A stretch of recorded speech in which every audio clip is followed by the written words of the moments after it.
Has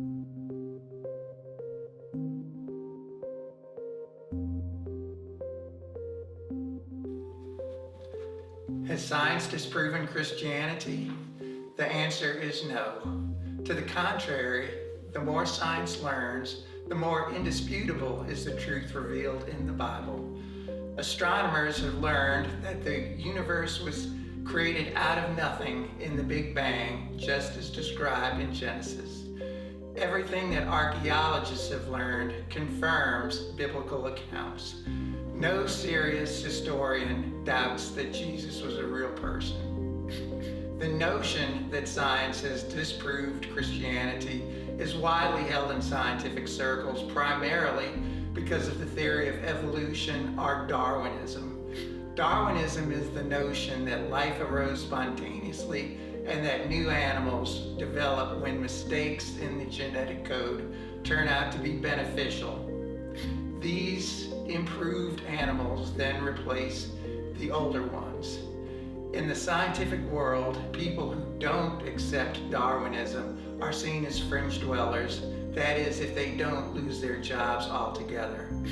I've encountered the sentiment that Darwinism makes people comfortable with rejecting God more than once. That is why Darwinism is harmful. The Bible teaches that God created everything, including life. For his invisible attributes, namely his eternal power and divine nature, have been clearly perceived ever since the creation of the world. For although they knew God, they did not honor him as God or give thanks to him, but they became futile in their thinking, and their foolish hearts were darkened. Claiming to be wise, they became fools. Romans chapter 1, verses 20 to 22. This is how Darwinism was presented to me as a freshman in college. Frogs have a primitive heart with 3 chambers which contract to propel blood through the circulation. Beneficial mutations, one at a time over eons, led to improved organisms with better hearts. Darwinists see humans as the pinnacle of evolution with a state-of-the-art brain and 4-chambered hearts. Humans are the pinnacle of life, not because of evolution, but because only we were created in God's image. Where does that leave the frog? Is it destined to be replaced by an organism with a brain and heart like humans? Will frogs evolve to have consciousness like humans? That's possible if Darwinism is true. On the other hand, maybe frogs are already perfectly suited for their role in nature, and consciousness is a gift unique to humans. As I mentioned, only humans were created in God's image. Darwinism suggests to me that Earth should be full of animals that are ever so slightly ill-suited for their roles and destined to be replaced by better animals. That's not what I see when I look at nature. I see a finished product. Every organism is ideally suited to its niche, including the supposedly primitive single-celled microbes like the amoeba and bacteria, which are at the bottom of the evolutionary ladder. One reason every animal is perfectly suited for its role is that every organism is made of state-of-the-art cells. This slide shows the biochemical pathways present in every human cell. They generate energy and allow the cell to respond to its environment. Single-celled microbes and amoeba are just as complex as the cells in humans. None of this was known to Darwin in the 19th century, before biochemistry and the electron microscope. He could argue that life evolved only because science hadn't revealed how incredibly complex life is.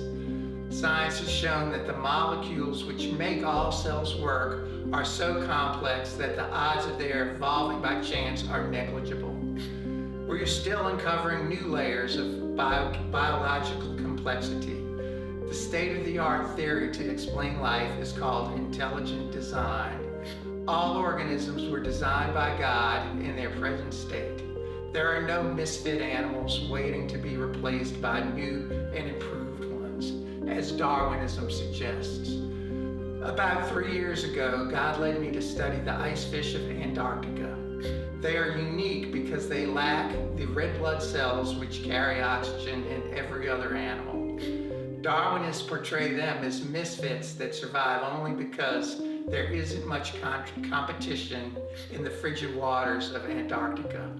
If you believe that organisms develop by chance, as Darwinists do, there must be a few bad outcomes, which is how Darwinists see the ice fish. However, if ice fish had red blood cells, their blood would be too thick for them to survive in such cold water, in the same way that the wrong weight of motor oil will prevent a car engine from turning over in winter. The loss of red blood cells required a complete redesign of the cardiovascular system. In addition to customized blood, the heart and blood vessels had to be customized. This is simply too much simultaneous change to have been accomplished by Darwinian evolution. It was a very powerful moment for me when I realized ice fish demonstrated what God can accomplish and evolution can't. This is the paper that I wrote last year describing this insight, this gift from God. There is another school of thought that some Christians believe. It's called Theistic Evolution. This holds that God created the laws of nature and that evolution proceeds without his input.